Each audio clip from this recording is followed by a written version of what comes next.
TIGC Centro 96.3. Póngala. ¡Pásela! ¡Pásela! ¡Ay! Los accidentes ocurren en cualquier momento. Afíliate a Emergencias Médicas al 2290-4444 y aprovecha los nuevos servicios que tenemos para vos. Conversemos. Emergencias Médicas, un médico a tu lado. Así es, así es, así es la carne de res. La carne de res es un alimento completo, versátil, rico en proteína, vitaminas y minerales. Además, el sector ganadero costarricense protege más de 300.000 hectáreas de bosque y es motor económico para el país. La carne de res es buena. Así es, así es, así es la carne de res de Costa Rica. Un mensaje de Corporación Ganadera Corfoga. Hola, soy Emma. Cuando sea grande quiero ser piloto, pero necesito que siempre haya electricidad para poder estudiar. Mamá dice que en Fuerza y Luz, Marcela y sus compañeros producen su electricidad con energías renovables. Que Andrés y Carlos trabajan para llevar esa electricidad hasta mi casa, incluso cuando hay una avería. Y que Diana atienda a mis papás cuando necesitan ayuda o un nuevo servicio. Mis papás me aseguraron que mi sueño está intacto, porque en Fuerza y Luz trabajan todos los días para garantizar la electricidad que necesito. Compañía Nacional de Fuerza y Luz. La energía nos conecta.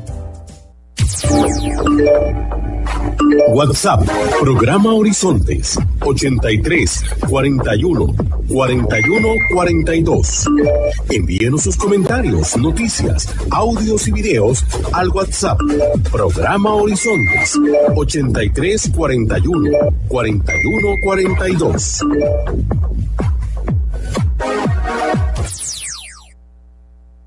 Despertar cada día, a empezar la vida una vez más, hasta encontrar en el horizonte la música.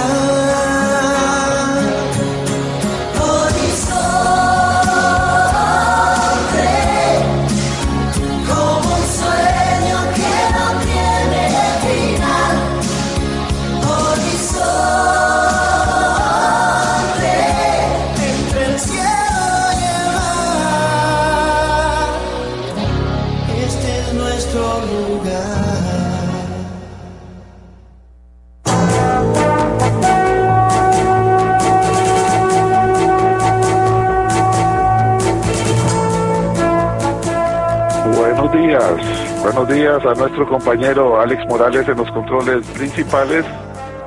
Le damos los buenos días a José Bustos y a Marconi Sánchez en el estudio de grabación. Saludamos a nuestro compañero Luisito, encargado de redes sociales. Y a ustedes, amigas y amigos, este servidor, Edgar Well, en nombre de todo el equipo les dice gracias, muchísimas gracias por acompañarnos una vez más aquí en su programa de Cultura Ciudadana Horizontes, que inicia ya. A continuación, Costa Rica Hoy.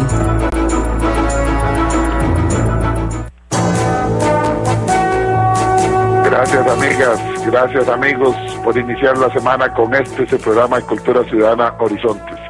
Siempre Horizontes de lunes a viernes, de 7:20 a 8:20 de la mañana, aquí en 96.3 Radio Centro para todo Costa Rica. Y si tiene que apartarse de su aparato de radio, les recordamos, solamente ingrese a la red social de Facebook, nuestra dirección, muy sencilla, facebook.com/programa Radial Horizontes. facebook.com/programa Radial Horizontes. Ingrese ahí, dele seguir, dele me gusta y luego le da clic a la imagen de nuestro invitado que ya está con nosotros para que nos pueda escuchar de inmediato desde su teléfono celular, su computadora o en su tablet. Así es que ya lo saben. De igual forma les ponemos a la orden una vez más nuestro número de WhatsApp. Si no lo tiene, agréguelo a sus contactos para que haga sus reportes de sintonía y opine conforme vaya avanzando el tema. Nuestro número de WhatsApp, 83-41-4142, 83-41-4142. Ese es nuestro número de WhatsApp, que está a la orden de todas y todos ustedes. Hoy vamos a a iniciar el programa en la primera parte con un tema muy interesante que nos lo propuso un buen amigo nuestro, el doctor Eduardo Blanco, y nos pareció que dentro del concepto de cultura ciudadana que venimos predicando desde hace más de 16 años y medio, y que en febrero cumplimos 17 años de estar en este programa con el concepto de cultura ciudadana, el reglamento y funcionamiento de la Asamblea Legislativa. Nos decía el buen amigo, el doctor Blanco, ¿por qué no hacer un programa sobre este tema? Para que los ciudadanos nos enteremos cuándo maneja la agenda del Poder Ejecutivo, cuándo maneja la agenda el Poder Legislativo, cómo se distribuye el reglamento, etcétera, etcétera. Nos pareció importantísimo, esa es la primera parte, y la segunda parte va a ser el fallo de la Sala Constitucional, la conocida Sala Cuarta, en cuanto al asunto de Grupo Nación con el Parque Viva y el presidente de la República, donde la Sala Constitucional falló a favor del Grupo Nación, lo que quiere decir que falló en contra de la disposición que la ministra de Salud y el señor presidente habían tomado contra el funcionamiento de Parque Viva. Así es que atentos durante esta hora acá en Horizontes, sírvase un cafecito, acompáñenos durante esta hora, si va en su vehículo, abróchese a la vida, use el cinturón de seguridad, los que están en el trabajo, mucha atención para dar siempre lo mejor desde su campo de trabajo, y si tienen la oportunidad de escucharnos, perfecto, y si no, más tarde pueden escuchar la repetición, ya cerca de las 9 estará la repetición en la página de Facebook nuestra. Le damos la bienvenida al doctor en Derecho Internacional y Relaciones Internacionales, el doctor Walter Rubén Hernández Juárez. Doctor Juárez, Hernández Juárez, bienvenido a Horizontes. Hoy vamos con partida doble, dos temas muy interesantes. La primera parte, el reglamento y funcionamiento de la Asamblea Legislativa. Bienvenido, don Walter Rubén Hernández Juárez. Muchísimas gracias, Edgar. Muy buenos días. Un placer estar con usted y con todos los oyentes. Bueno, con respecto a lo que venimos a hablar del tema de la Asamblea Legislativa, lo más importante aquí, como para partir de lo general a lo particular, es señalar que la Asamblea Legislativa es uno de los tres poderes clásicos en que se divide la administración del poder en un Estado moderno como el nuestro, en una democracia, y la Asamblea Legislativa tiene dos funciones fundamentales establecidas en la propia Constitución política, que una es evidentemente hacer la ley, es decir, tiene las potestades legislativas. Es más, el hecho de hacer la ley, de poder hacer la ley, es lo que le configura el acto sustantivo que la convierte en poder. Es un poder. Los poderes se caracterizan porque son capaces de generar por sí solos un acto sustantivo. En el caso de la Asamblea Legislativa es hacer la ley, en el caso del Poder Judicial la sentencia, dictar sentencias, y en el caso del Poder Ejecutivo dictar los actos administrativos vía decretos.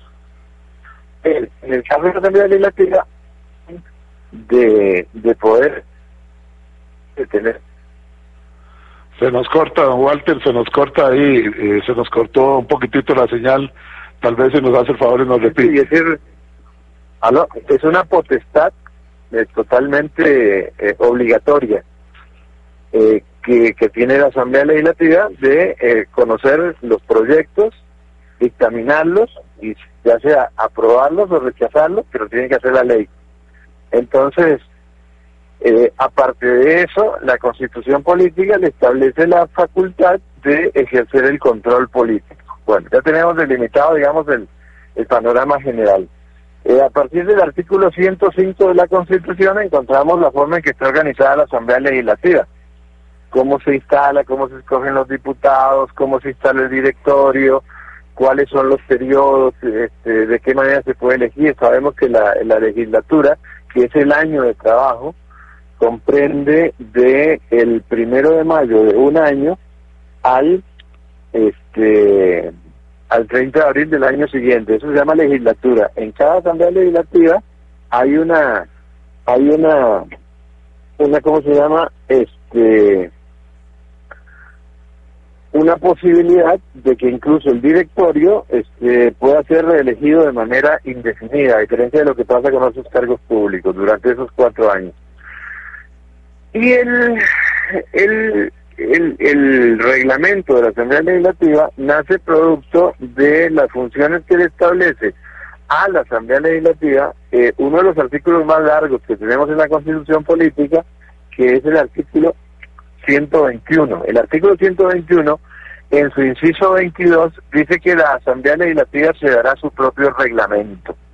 Entonces, la Asamblea Legislativa goza de una facultad especial para ordenarse a sí misma, cosa que no ocurre con un rango que se ha discutido mucho, porque algunos tratan de ubicar si es un rango superior a la ley, si el reglamento de la Asamblea Legislativa debería estar considerado como una ley especial, si esa ley de alguna manera puede ser llevada a los tribunales, cuestionada en los tribunales.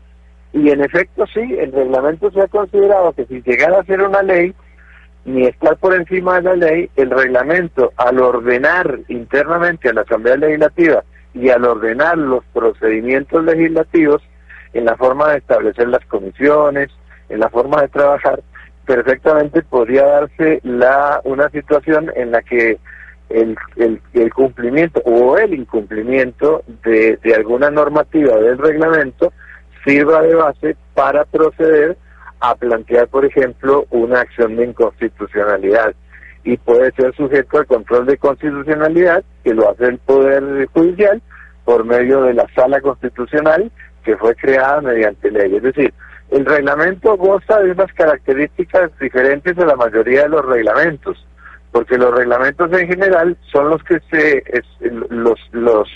los elabora, por ejemplo, el Poder Ejecutivo, para poder implementar una ley que ha sido aprobada por la Asamblea Legislativa. Ya cuando la ley entra en vigencia, el Poder Ejecutivo, digamos, se dicta una ley en materia agraria. Por ejemplo, algo que tenga que ver, no sé, con vacunación de ganado. Entonces, el Ministerio de Agricultura y Ganadería, que es el encargado de atender el sector, será el encargado de elaborar un reglamento para que esa ley se pueda aplicar, para que esa ley llegue a ser eficiente, para que no quede solamente en el papel. Entonces, aquí lo que tenemos es una situación especial en el sentido de que el reglamento que se da a la propia Asamblea Legislativa tiene un rango constitucional, porque el inciso 22 del artículo 121 está diciendo que la Asamblea Legislativa le está dotando a ese reglamento de una génesis superior a la del reglamento ejecutivo, que nace luego de aprobada la ley.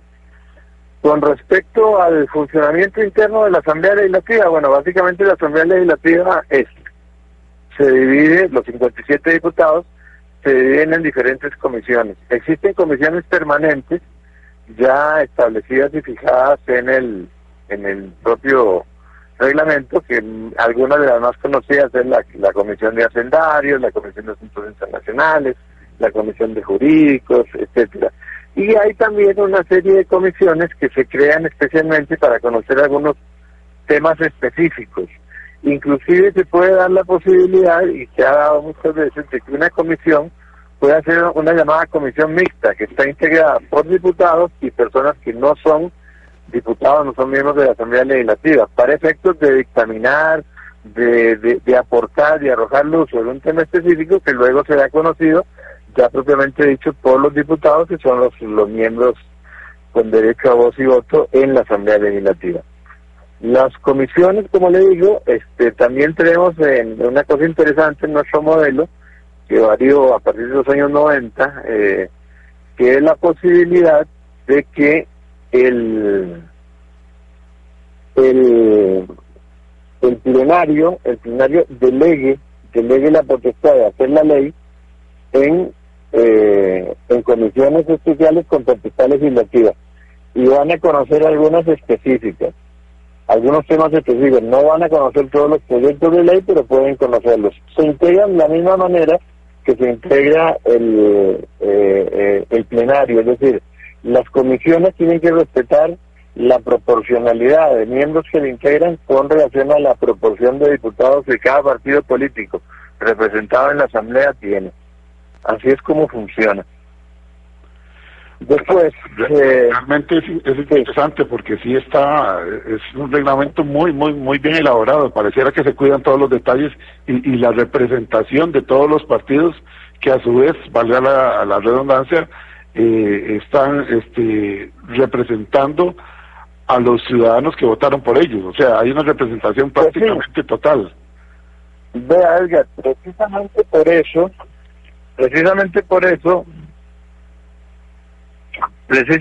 eso se llama reglamento, a la Asamblea Legislativa, perdón, se le llama el primer poder de la República, por la sencilla razón de que en realidad donde estamos representados la mayor cantidad de ciudadanos del país es en la Asamblea Legislativa, porque vean por ejemplo el caso concreto de esta oportunidad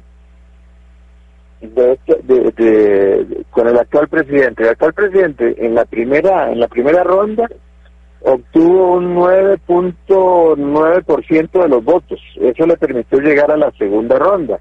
En la segunda ronda, bueno, se dio la situación específica, ganó las elecciones, ganó ampliamente y llegó a la presidencia de la República. Pero su verdadero caudal, su línea dura, la gente que se creía en él y se lo votó desde la primera vez, era un número de aproximadamente unas 300.000 personas, de los 3,5 millones de votantes que tiene el país. Entonces, la presidencia de la República llega al poder básicamente partiendo de la base de un 10% del electorado. Mientras que en la Asamblea Legislativa usted tiene 6 partidos políticos que aglutinan prácticamente el 90% de los votos válidos. Entonces, ¿qué ocurre? Ocurre que la verdadera representación del pueblo la va a encontrar usted en la Asamblea Legislativa. Por eso es que se le llama el primer poder. Ahí estamos representados la inmensa mayoría de costarricenses. Los que ganaron la elección presidencial y llevaron a su candidato a la presidencia, y los que también perdieron pero llevaron diputados. De ahí la importancia que tiene el juego político, la posibilidad de que los partidos políticos sean más amplios, más abiertos, y realmente se dé una verdadera y efectiva democracia a lo interno de los partidos políticos. Porque nosotros en Costa Rica, no nos engañemos, nosotros sabemos que el que gana la elección es el que ganó porque ganó, tenga 10 o 15 votos, pero ganó. Y aquí no tenemos problemas realmente de fraude ni nada de eso hace décadas, gracias a Dios. Es más, la guerra civil, el detonante fue un tema eminentemente electoral, lo que desencadenó la guerra civil hace más de 70 años. Entonces nosotros hemos logrado tener elecciones de las más transparentes del mundo. Estamos en los primeros 3 lugares del planeta con respecto a la transparencia y a la seguridad jurídica de que aquí gana la elección el que realmente tiene que ganarla por el voto del ciudadano. Pero también sabemos que uno de los problemas que ha venido teniendo la democracia costarricense es la forma en que se escogen los candidatos a lo interno de las agrupaciones políticas. Entonces, de ahí la importancia de la democratización. Pero yo creo que nos estamos saliendo de tema, estamos hablando más de política que de la Asamblea Legislativa. No sé si tiene alguna pregunta específica o algo. El tema es demasiado amplio, ocuparíamos no uno sino 2 programas para analizar punto por punto todo lo que establece el reglamento. Otra cosa importante que sí quisiera señalar es que este año varió la forma en que se hacían las sesiones. Es decir, la Asamblea Legislativa en esa legislatura que inicia el 1 de mayo y termina el 30 de abril tiene 2 periodos de sesiones ordinarias y 2 periodos de sesiones extraordinarias. En las sesiones ordinarias la Asamblea Legislativa dirige básicamente lo que se conoce como la iniciativa en la formación de la ley y maneja la agenda del Poder Legislativo. Eso quiere decir que los diputados plantean y el directorio se encarga de ir armando el calendario de conocimiento de los diferentes proyectos. De ahí la importancia de que los diferentes jefes de fracción se sienten, se pongan de acuerdo, porque se puede variar por medio del voto y por medio de los acuerdos que se dan en el Poder Legislativo, se puede variar la forma en que se van a conocer los proyectos. Y un proyecto que está en 10º lugar pasa a discusión al primer lugar porque los diputados consideran que es prioridad, que es urgente que así sea. Entonces, sí, hay otra cuestión importante. ¿Cuánto toma el Poder Ejecutivo el timón, por así decirlo? Bueno, por primera vez en la historia parlamentaria nuestra, con la vigencia de nuestra Constitución, en este año las sesiones extraordinarias o la iniciativa para presentar proyectos y manejar la agenda le correspondió al Poder Ejecutivo a partir de este año. Es decir, de mayo, junio y julio, la iniciativa, la conformación de la agenda estuvo en manos del Poder Ejecutivo. Por cierto que no es ninguna novedad, ni es una cuestión de parcializarse, ni criticar por criticar, pero fue generalizado y todo el mundo que me está oyendo seguramente lo ha oído, que fue sumamente blando, sumamente débil la propuesta que llevó el Poder Ejecutivo, básicamente porque el Poder Ejecutivo primero llegó con un partido taxi, un partido que no tenía mayor sustancia, mayor carnita, como le dice la gente, en materia de proyectos, en materia de ideología. Segundo, porque el presidente, sabemos que el presidente no puede manejar todos los temas, y la forma en que terminó armando su equipo, prácticamente con menos de un mes de tiempo de anticipación, y gente que no conocía, y gente que no se conocía entre sí, y que posiblemente hasta pensaban diferente, no permitió que el Poder Ejecutivo llevara un paquete de proyectos realmente sólido, un poco más sustancioso. Eso fue una de las críticas profundas que se hizo. Lo recuerdo. Entonces, sí, eso fue una crítica que se hizo, y luego ya cuando terminó el periodo de mayo, junio y julio, y en agosto tomó la iniciativa de la formación de la ley en sesiones ordinarias, la Asamblea Legislativa, le voy a ser sincero, también se demostró que tampoco estaban muy preparados, porque no ha habido realmente una serie de proyectos como los que la gente ha estado esperando, anhelando, y se habló mucho durante la campaña política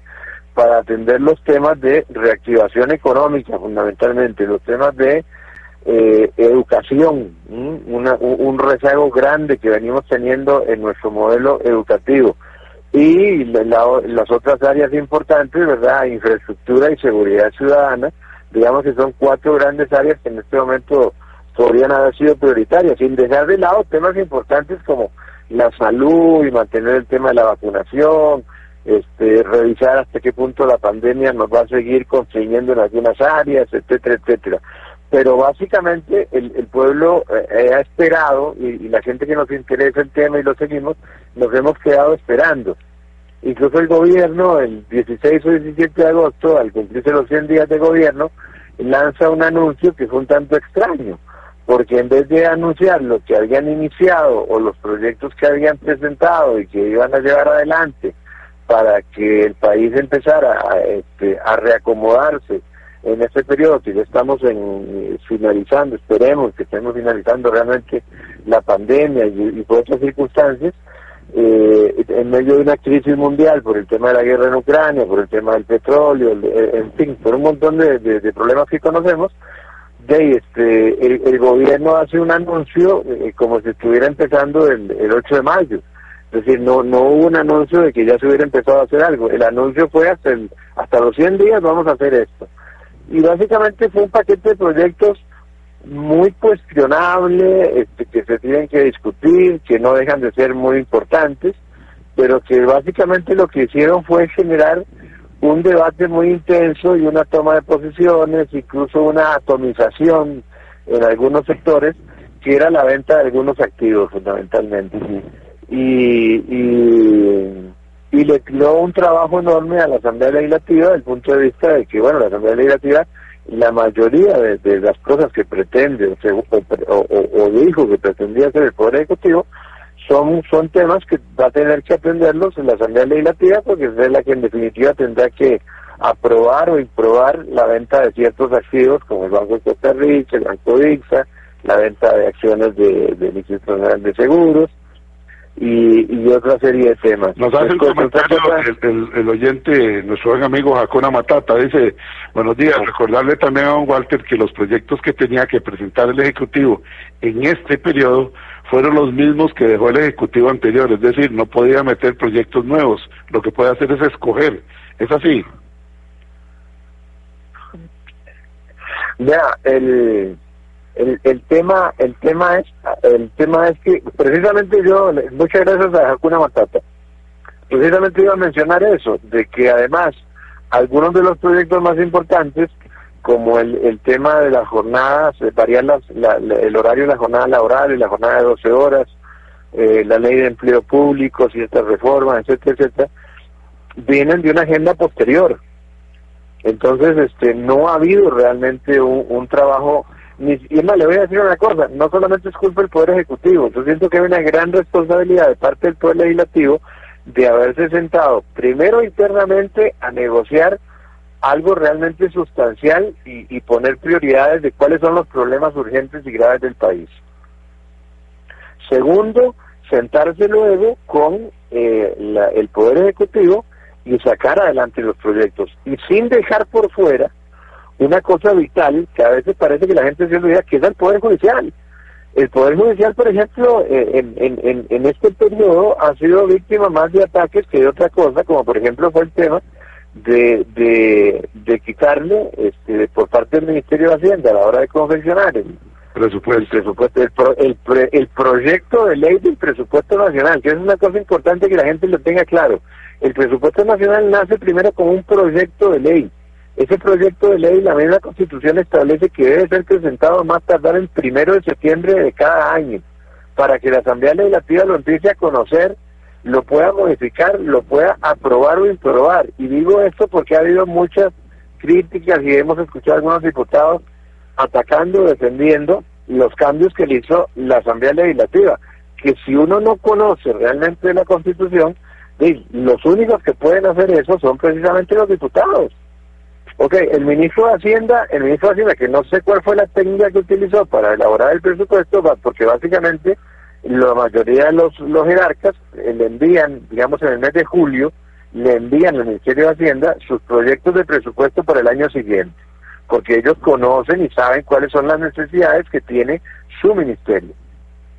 Luego, el ministro de Hacienda se sienta y tiene que hacer un análisis y sentarse y negociar con los ministros y decirles, bueno, acá se puede, acá no se puede, acá hay que ver cómo se va aquí, cómo se modifica, etcétera, etcétera, porque no se trata de hacerle una carta al niño, ¿verdad? Correcto. Y luego se elabora y se presenta el proyecto. Pero lo que nos hemos dado cuenta, y nos hemos dado cuenta por los hechos, y los hechos no nos engañan, no nos mienten, es que los ministros llegaban a defender el presupuesto y todos se quejaban de que les habían recortado el presupuesto, es decir, no sabían lo que había hecho el Ministerio de Hacienda. Pareciera que tomó la tijera y cortó sin consultar o sin analizar cuáles ministerios se podían, cuáles no. Un ejemplo, nada más un ejemplo.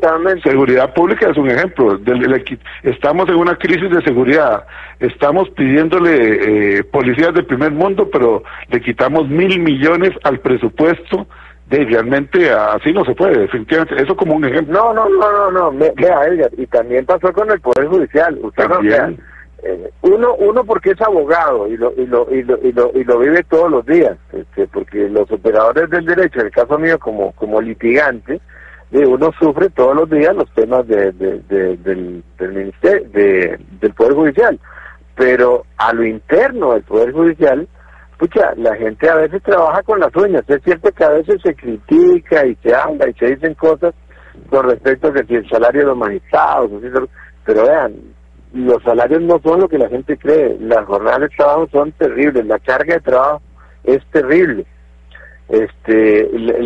La política interna, porque aunque se supone que el Poder Judicial no participa en política nacional, dentro del Poder Judicial hay todo un manejo político que hace que haya grupos de poder y grupos de presión y se den sectorizaciones. Y quitarle 8.000 millones al Poder Judicial era una locura, sinceramente. Yo sé que a veces hay dinero que no se utiliza o que se utilizó, pero 8.000 millones era demasiado el corte, sobre todo que iban a sufrir algunas de las áreas más importantes, como lo es el organismo de investigación judicial. Que nosotros acá tenemos una situación muy interesante que no se da en todos los países.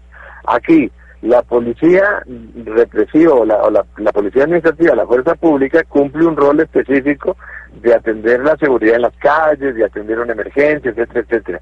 Pero una vez cometido el delito, quien realmente investiga para lograr encontrar la verdad real de los hechos y darle los elementos al Ministerio Público para que acuse y para que luego sea llevada la persona que ha cometido un delito ante los tribunales, es el organismo de investigación judicial. Y usted no puede dejar el organismo. Usted necesita que esa gente tenga vehículos eficientes, que tenga gasolina, que tenga los insumos para la recolección de pruebas, que les den buenas armas, porque en caso de tener situaciones conflictivas, lo mismo pasa con la fuerza pública.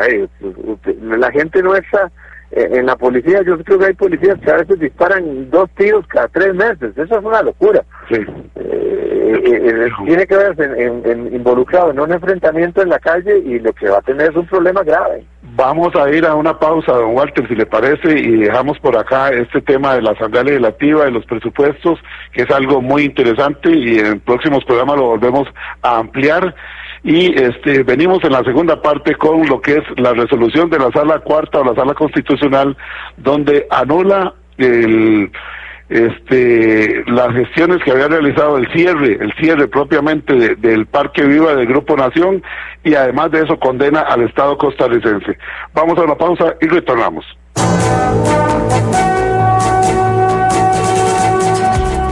Y a esta hora, actuamos o hablamos con Carlos Monge.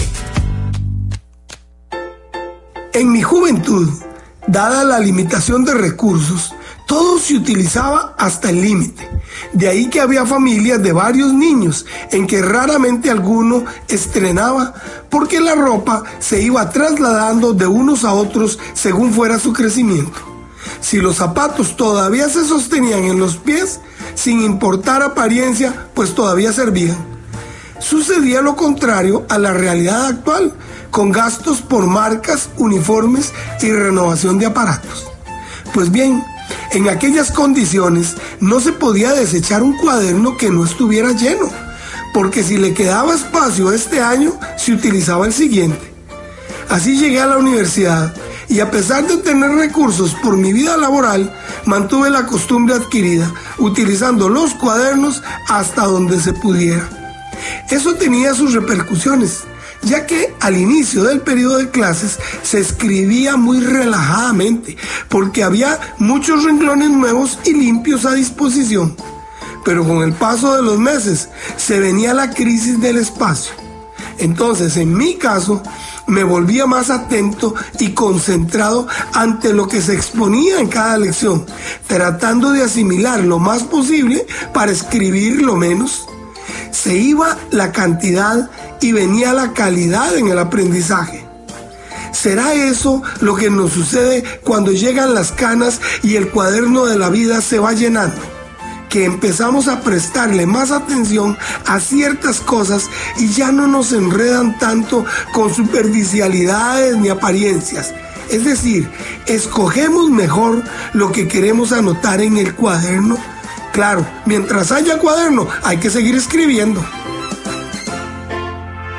Si usted es amante de la buena lectura, le tenemos buenas noticias. Ana y el Mandadero del Irenes, así como el libro de cuentos Sueños y Verdades, ahora ya lo puede descargar en versión digital en Amazon. 2 grandes libros para entretenerse del escritor nacional Carlos Monge. O puede solicitarlo al teléfono 7114-0157. Si desea volver a escuchar este mensaje o compartirlo, encuéntrelo como Carlos Monge Consultoría en Spotify y Facebook.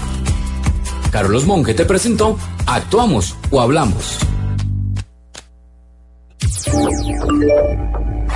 WhatsApp, programa Horizontes, 83 41 41 42. Envíenos sus comentarios, noticias, audios y videos al WhatsApp, programa Horizontes, 83 41 41 42.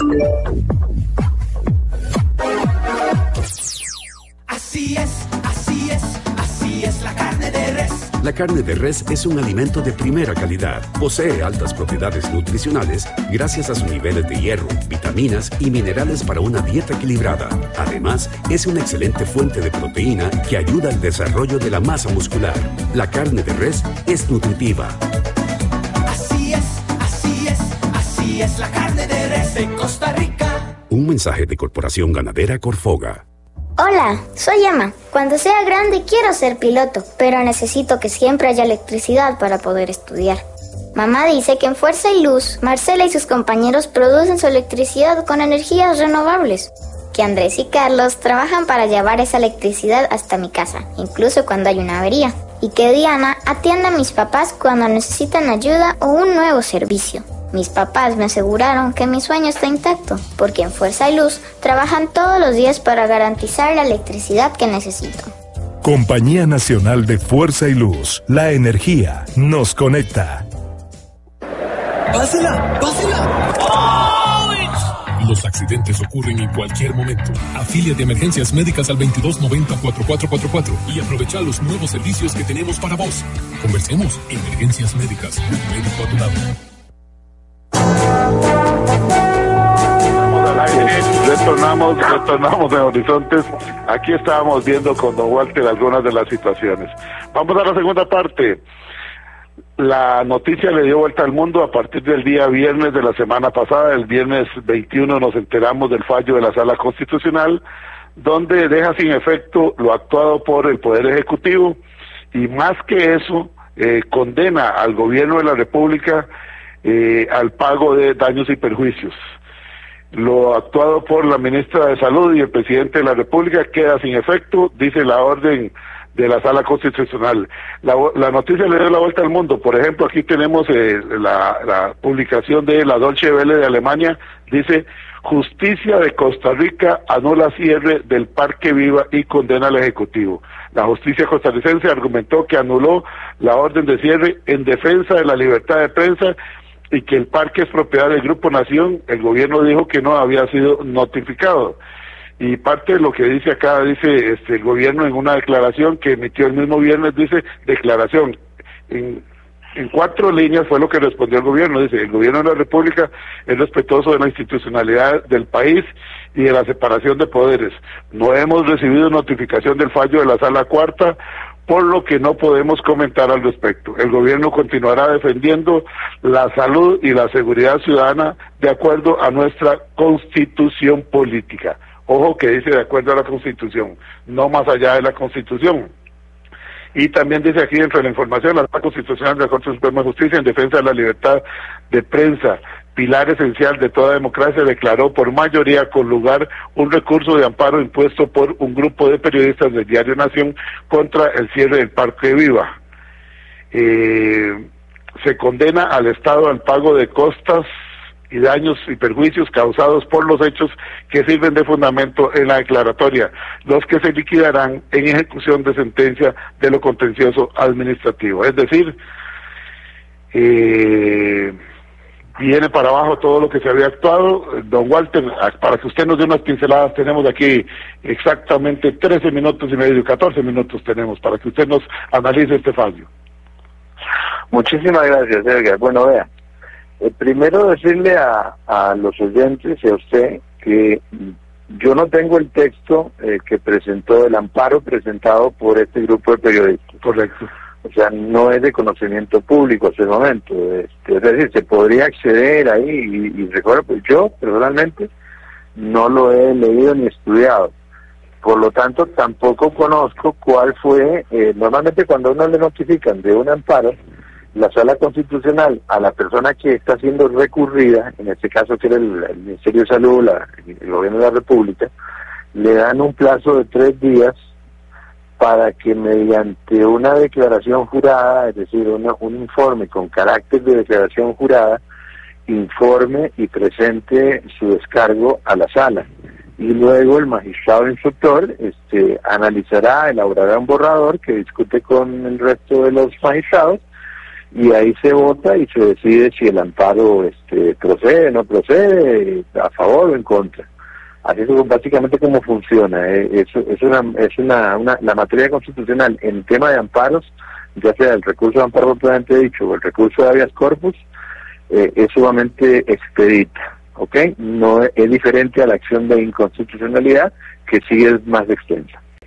Entonces, ¿qué ocurre? Aquí evidentemente, tampoco conocemos, solamente sabemos el por tanto, la resolución que se comunicó el viernes de manera general, de que se había fallado a favor del grupo de periodistas, diciendo básicamente que había una afectación indirecta a la libertad de prensa, el ejercicio de la libertad de prensa, y que por lo tanto se anulaban las medidas y se condenaba al Estado al pago de las costas, etcétera, etcétera. Esas costas que está hablando, y lo aclaro, no son para el Grupo Nación, sino para el grupo de periodistas que presentó, si es que ellos quieren ir a cobrar esas costas, y tienen que hacerlo mediante la ejecución de la sentencia en la vía contenciosa administrativa. Podría, y esto es una posibilidad, podría de repente el Grupo Nación, tomando en cuenta este fallo, presentar un reclamo también en la vía contenciosa administrativa contra el Estado, alegando que ha sufrido daños y perjuicios producto de un cierre que fue declarado inconstitucional.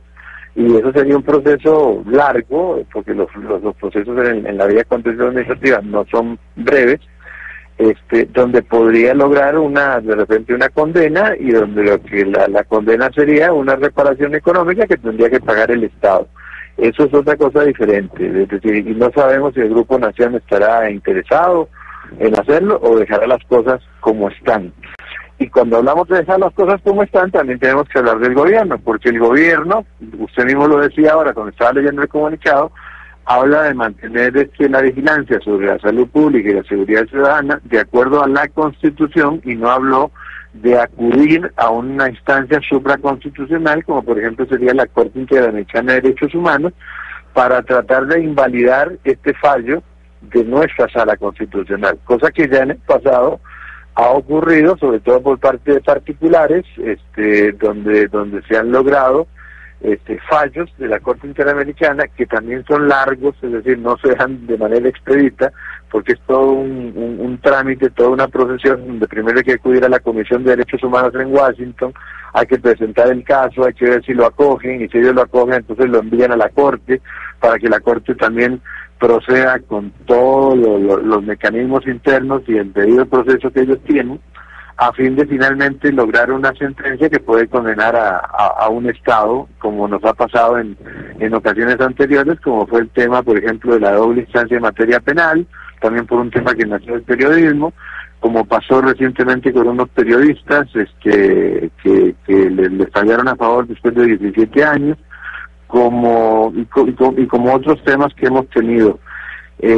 También podría el gobierno hacer una consulta a la Corte Interamericana, que fue lo que pasó, por ejemplo, en el caso del matrimonio entre personas del mismo sexo. El gobierno hizo una consulta, y la consulta obligó luego a una readecuación de las normas jurídicas nuestras, a fin de permitir el matrimonio entre personas del mismo sexo, dejando de lado la parte anecdótica de que eso significó que todo el burumbum de las elecciones del 2018, ¿verdad?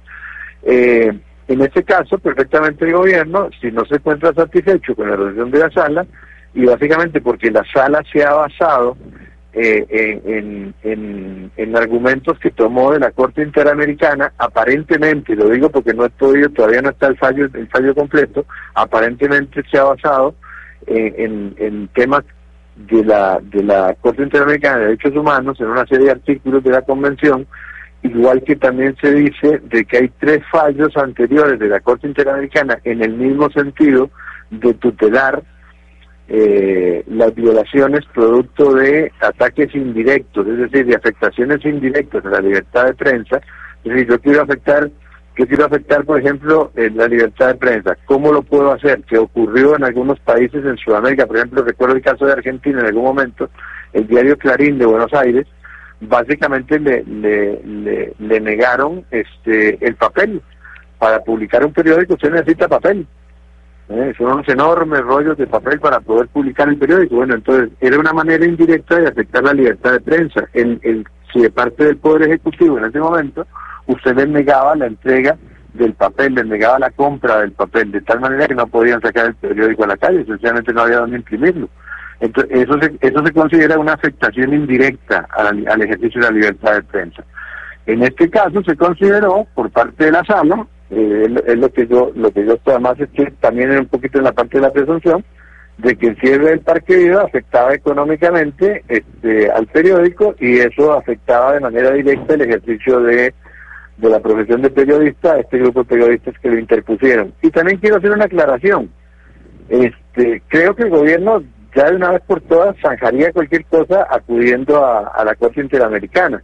Ahora, si lo que hemos venido diciendo y especulando es lo correcto, tampoco tendría mucho sentido que fueran para que les digan que sí, que efectivamente habían hecho las cosas mal. Yo siento que en este momento, si no lo hicieron antes de tirar el decreto ejecutivo, el gobierno tiene que tener un poquito más de pausa y más de calma, y lo he dicho muchas veces, y yo sé que a mucha gente le caigo mal, pero el presidente de la República, como no es abogado y no entiende de derecho, y no basta con ser abogado para entender algunos temas de funcionamiento del Estado, porque hay colegas brillantes en la parte del ejercicio de la profesión en materia privada o en materia penal, pero no necesariamente manejan los temas de la administración pública, los temas de las políticas públicas y los temas del Estado, porque nadie puede saberlo todo, nadie es omnipotente.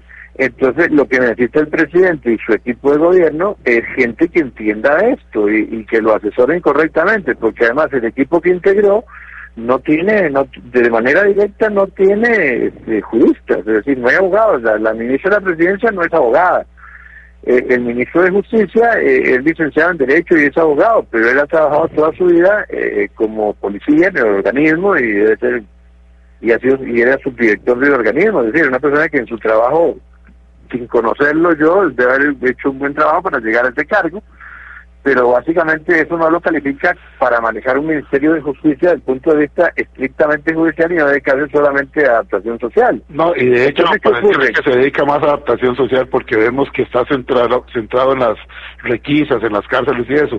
Una pregunta, don Walter, porque el tiempo apremia y no quisiera dejar de hacer mi trabajo. ¿Será que la Sala Constitucional, no sabemos, como bien dice usted, cuáles fueron los argumentos que se presentaron de una y otra parte, así como la resolución total no la tenemos, pero cuando el presidente dijo el 11 de febrero de 2022, comillas, somos un tsunami y sí, vamos a causar destrucción, vamos a causar la destrucción de las estructuras corruptas de La Nación y Canal 7, óigame Ignacio Santos, óigame René Picado, óigame Armando González.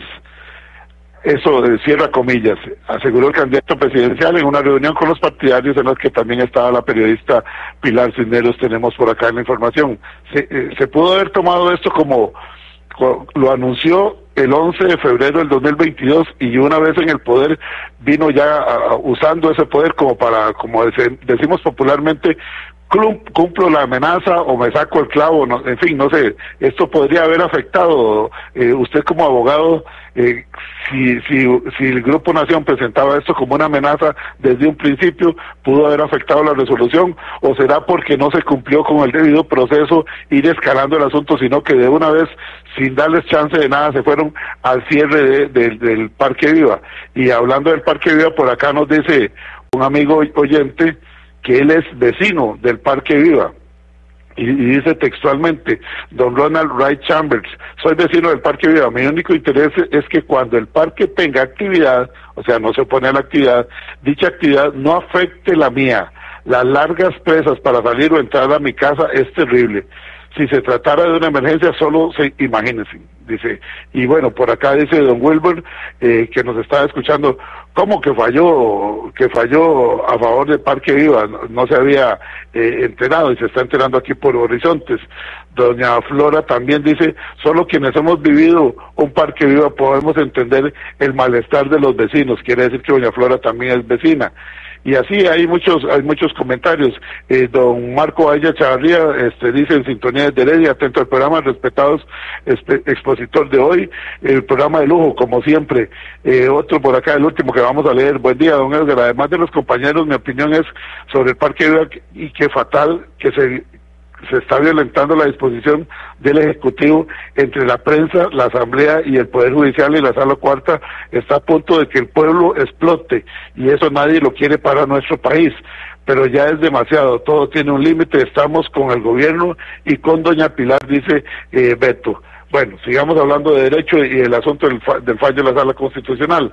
Esto que leía yo, la amenaza que lanzó don Rodrigo Chávez el 11 de febrero del 2022, pudo haber sido tomado en cuenta como parte, miren, este señor venía en parte detrás de nosotros, y esto es una amenaza, por eso se saltó el debido proceso. Le escuchamos, don Walter. Bueno, mire, como ya le digo, como no conozco qué fue lo que se presentó, ni conozco el fallo, yo le diría que un juez debe analizar objetivamente los hechos que se le presentan, y no puede especular ni llevar elementos subjetivos que él conoció, que él leyó, que él trató en su momento. Además, si ya se hubiera él hecho una en su mente, en su psiquis, hubiera ya elaborado una decisión, hubiera tomado una posición, si es un buen juez debería haberse apartado del conocimiento de la causa, porque está viciado. Entonces yo considero que no era de recibo, salvo que lo hayan presentado como un antecedente, etcétera, etcétera, para llegar al fondo del tema, y como le digo, sin conocer lo que presentaron y sin conocer el fallo no lo puedo decir, pero un juez no debería tomar eso en consideración, sino los hechos concretos. Y aquí hay varios temas que yo sé que le afectan a la gente, que yo he ido alguna vez, nunca he ido a un espectáculo ahí, pero me tocó ir a recoger a mi hija y me volví loco. Para entrar a recoger a mi hija después de terminar un espectáculo y volver a salir, yo reconozco que eso fue una locura. Es más, en aquel momento me pregunté cómo la Municipalidad de Alajuela y el alcalde y el Consejo Municipal le dieron permiso de funcionamiento a este lugar. Sinceramente no lo entiendo y sigo sin entenderlo. Pero yo siento que aquí los magistrados, el magistrado instructor y el resto de los magistrados que votaron, creo que votó uno en contra, o se abstuvo o votó en contra, y los demás votaron a favor. Correcto. Básicamente lo que hicieron fue sopesar y valorar cuál era qué era lo más importante en ese momento, y consideraron posiblemente que la violación a la libertad de prensa o la presión indirecta que se hacía sobre la libertad de prensa era más importante que otros temas. Ya le digo, tenemos que leer el resultado final. Ahora, con respecto a lo que dice Beto, el último señor que usted leyó un mensaje, que es evidentemente, por supuesto que si es seguidor del gobierno va a estar en contra de cualquier resolución de la sala.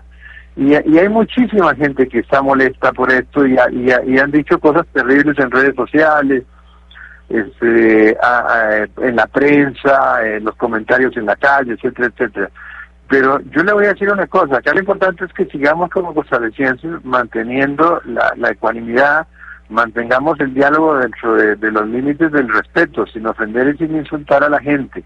Y segundo, sí es preocupante de que se haya venido dando un deterioro y una especie a veces de aislamiento de la Asamblea Legislativa, de los partidos políticos, del mismo gobierno y de la oposición, de lo que son los verdaderos problemas nacionales y de la propuesta de soluciones a los problemas nacionales. Y de manera indirecta terminan afectando también la misma Corte. Yo he criticado en muchas ocasiones a la Sala Constitucional, considero que la Sala cometió gravísimos errores y quedó debiendo durante la pandemia por no tutelar derechos fundamentales que fueron violados y violentados sistemáticamente por el Ejecutivo. Vamos a tratar de conseguir el documento completo y lo vuelvo a invitar, don Walter. Mi tiempo se nos fue, muchísimas gracias, más bien por haber tocado los dos temas de una manera así rápida para que todos aprendamos un poco más en este espacio de cultura ciudadana. Gracias, don Walter. Un placer y muy buenos días, muchas gracias. Agradecidos con el doctor Walter Rubén Hernández Juárez. Nosotros nos vamos, mañana regresamos a las 7:20, siempre aquí en Radio Centro 96.3. Este programa en unos 40 minutos estará en la página nuestra de Facebook, facebook.com/inclinada programa Radial Horizontes. Buenos días.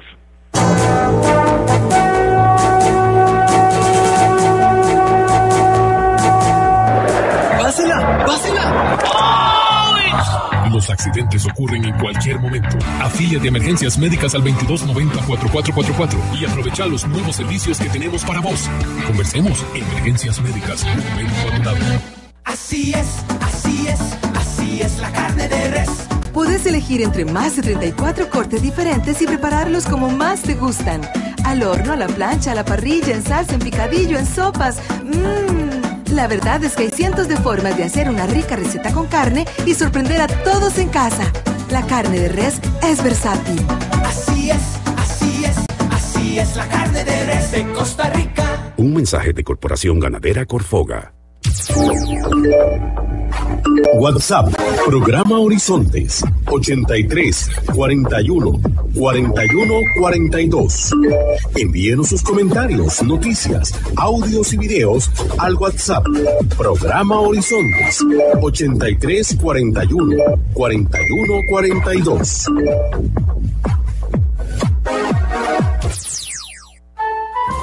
Recuerde, todos los martes, aquí en Horizontes, su programa de cultura ciudadana, a las 7:20 de la mañana, el programa La Voz Médica. Somos Unión Médica. Unión Médica Nacional. Somos el sindicato de los médicos y cirujanos de Costa Rica. Unión Médica es orgullo nacional. TIGC Centro 96.3. Póngala.